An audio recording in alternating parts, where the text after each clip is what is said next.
तो खैबर पख्तूनख्वा में अब क्या सलूशन निकालेंगे आप?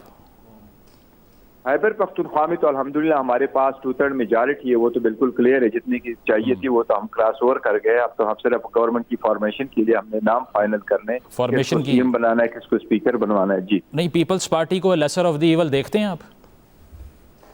नहीं, देखिए कोई इरादा नहीं है। पॉलिटिकल पार्टीज ये सारे एक जैसे होते हैं, लेकिन एनीवे वो हमारा और उनका नजरिए में इतना बड़ा फर्क है कि हम नहीं समझते। अगर आप पीपल्स पार्टी का अभी का मंशूर बना ले तो करप्शन पे उन्होंने एक लफ्ज नहीं लिखा कि उनको करप्शन फ्री पाकिस्तान चाहिए। अच्छा मुज़म्मिल, अगर मुझे आप इजाजत दें, मैं बैरिस्टर साहब से एक सवाल कर लूं। बिल्कुल बिल्कुल बिल्कुल जी बैरिस्टर साहब, बहुत शुक्रिया। देखें ज़रा, क्योंकि जो आप दावा कर रहे हैं कि 170 आपके पास सीटें हैं, चलें अगर ये दावा आपका सच साबित हो जाता है और ज़ाहिर है कि आप कह रहे हैं कि आप विफाक में गवर्नमेंट बनाएंगे, ये बताएं कि आपकी क्या तरजीहात होंगी? इमरान खान साहब कहते रहे कि जो गवर्नमेंट उनको फारिग किया गया था एक साजिश थी अमरीकी, साइफर केस का हवाला देते हैं, उस वक्त के जो आर्मी चीफ थे उनका जिक्र करते हैं। तो क्या उनके खिलाफ कार्रवाई होगी जो साबिक आर्मी चीफ हैं? फिर जो बाद में जो कुछ हुआ, ये इलेक्शंस हुए, उससे पहले लंदन प्लान का जिक्र करते हैं इमरान खान, उनके जो किरदार हैं उनके खिलाफ भी कार्रवाई होगी क्या? इसके बारे में आप सोच रहे हैं? क्योंकि जाहिर है कि आई एम श्योर कि आपकी कुछ कर रहे होंगे, मशावरत हो रही होगी इमरान खान साहब से।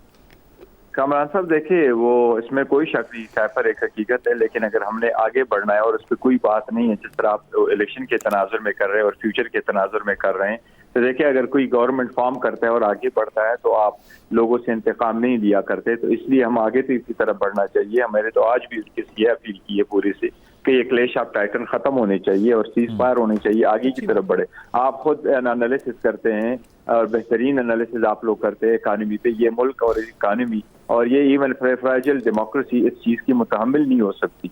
एक दूसरे को नीचा दिखाने के लिए करेंगे तो ये लड़ाई लड़ते रहेंगे और इसमें अवाम पार हो जाएगा। आज अगर हमने आज इंट्रोड्यूस कराया होता अपने मकासद के लिए, हम तो यही चाह रहे थे कि क्यों ना वोटिंग मशीन हो। वोटिंग मशीन अगर हम इंट्रोड्यूस कराते, दुनिया कहाँ से कहाँ पहुंचे, और हम वोटिंग मशीन आज तक इंट्रोड्यूस नहीं करा सके। हमारे पास सिर्फ आप देख ले, रिकॉर्ड उठाए 90,000 पोलिंग स्टेशन है। इंडिया में 15 लाख पोलिंग स्टेशन थे। इंडिया में 90 करोड़ लोग वोट डालते थे। वो कहाँ कर देते, एक दिन में उनका रिजल्ट आपके सामने आ जाता है। अमेरिका में कितने 31 करोड़ लोग जो है ना वो कितने डाल देते हैं। तो हम ये चीजें लेके आएंगे। देखिए पाकिस्तान के बारे में सोचो, मुस्तकबिल के लिए सोचो, अगर इसकी इकानमी के लिए सोचना है तो let's move forward. Forget about what happened। लेकिन और हमने तो मंशूर में रखा था कि ट्रुथ एंड जी जावेद साहब का सवाल, जावेद चौधरी साहब का सवाल, गौर साहब। शहबाज आना बोल रहा हूं मुज़म्मिल साहब, अभी शहबाज साहब गोयल एक बड़ी इंपॉर्टेंट बात कही है कि वो कह रहे हैं कि अमेरिकन के खिलाफ कोई ऐसा कोई चीज नहीं होनी चाहिए, हमें मूव फॉरवर्ड करना चाहिए। तो अगर इनका यही स्पिरिट है और पाकिस्तान पीपल्स पार्टी भी अगर मूव फॉरवर्ड करना चाहे अगर, तो फिर उसमें तो ज्यादा इनको पॉसिबिलिटी नहीं होनी चाहिए कि उनके साथ बैठ जाएंगे, सिंपल मेजॉरिटी मिल जाएगी इनको और बड़े आराम से गवर्नमेंट बना लेंगे। क्योंकि जो कोर्ट केस ये करने जा रहे हैं उसमें तो टाइम भी लग सकता है ना इनको अपनी जो सीट्स हैं उसके ऊपर अपनी जो बर्तरी है उसको साबित करने में। जी गौर साहब। नहीं, देखिए जहां तक इनके साथ बैठने की ताल्लुक है तो ये सिर्फ ये नहीं है कि वो किसके खिलाफ केस करना चाहते हैं, किसके खिलाफ नहीं करना चाहते। हमारे और उनकी जो बयानी है उसमें बहुत बड़ा एक फर्क है। इसलिए उनके साथ इकट्ठे बैठकर के हुकूमत बनाने से बेहतर है कि हम स्ट्रांग अपोजिशन करें और उनको जो भी हम समझते हैं कि कानून के मुताबिक बढ़ना चाहिए, पार्लियामेंट्री उसूल के मुताबिक, तो वो हम करें, बजाय इसके कि हम उनको साथ मिला करके हुकूमत बनाए। क्योंकि हमारी और उनके जमीन उस्मान का अपने जो तर्ज हुकूमत है उसमें फर्क है। नहीं, वो तो मुत्तहिदा के साथ भी था ना पिछले सेटअप में। अभी आपने बैरिस्टर साहब, लेकिन अभी आपने बात की थी कि हमें आगे बढ़ना है, पाकिस्तान का आगे बढ़ना में की सियासत को दफन करना है। देखिए ये तो आप वही बात कर रहे हैं जो नवाज शरीफ ने भी बात की है, वो भी तो यही कह रहे हैं कि मिलके काम करते हैं, मिलके चलते हैं। आज आर्मी चीफ का जो बयान आया, एग्जैक्टली उन्होंने भी यही कहा है। नहीं, मिलके तो ऐसा नहीं होता है कि अगर आपका इतना बड़ा फर्क है तो आप कहें बेशक अगर हम हुकूमत नहीं बना सके। मैं यही जो शहबाज साहब ने क्वेश्चन किया था कि आपका टाइम लगेगा तो बेहतर है कि आप ये करें।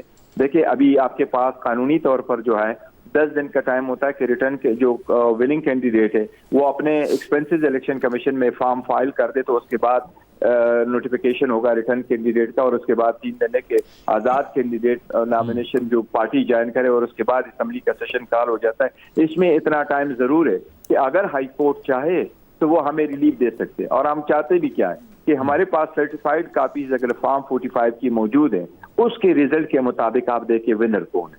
तो हाई कोर्ट ऐसा करती रही है और पहले भी हाई कोर्टों ने ऐसा ही किया है, तो इसमें टाइम नहीं लगना चाहिए। जावेद साहब, आपका कोई सवाल? ऐसा हो जाता है तो we would be able to form a government. Gaur साहब, फिर कमीशन का हिस्सा नहीं बनेंगे।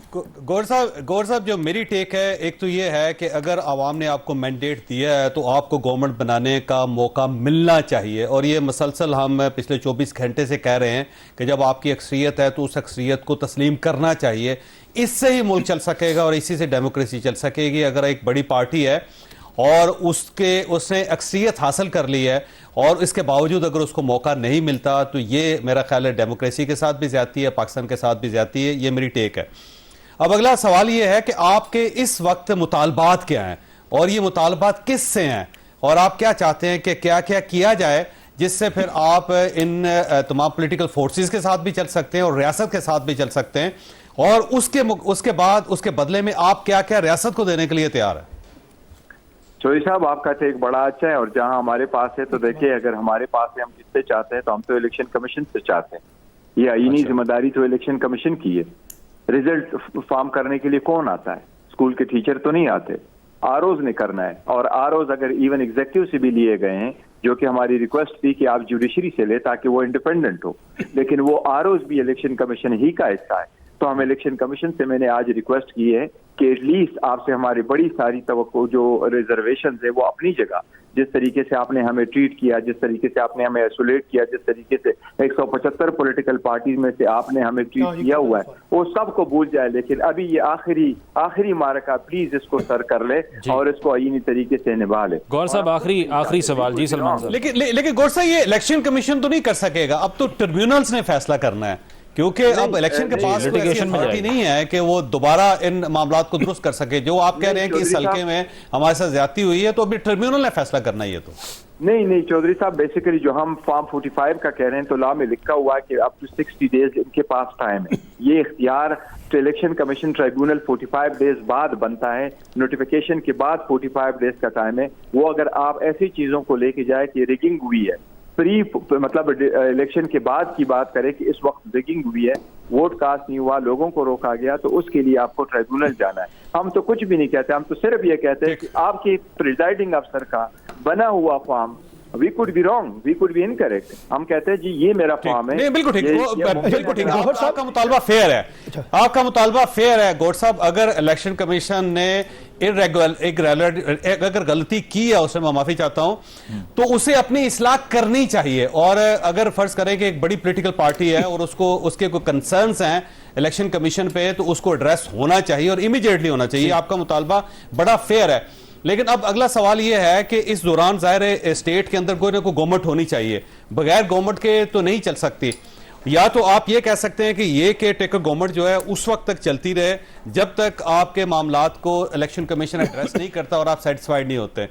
दूसरा ये हो सकता है कि जो दूसरी पार्टीज हैं वो गवर्नमेंट बना लें और आपको कोई उनके खिलाफ कंसर्न नहीं होगा, आप मुल्क को चलने देंगे। ठीक है। और इस दौरान अगर आपके सारे मामला सेटल हो जाते हैं और आपके पास ज्यादा कैंडिडेट्स आ जाते हैं, जी जावेद साहब, वक्त कम है, गौर साहब रिस्पॉन्ड कर लें। चौधरी साहब नहीं, ऐसी बात नहीं है चौधरी साहब। जो हमारा मुतालिबा है, it could be resolved in less than 2 days maximum.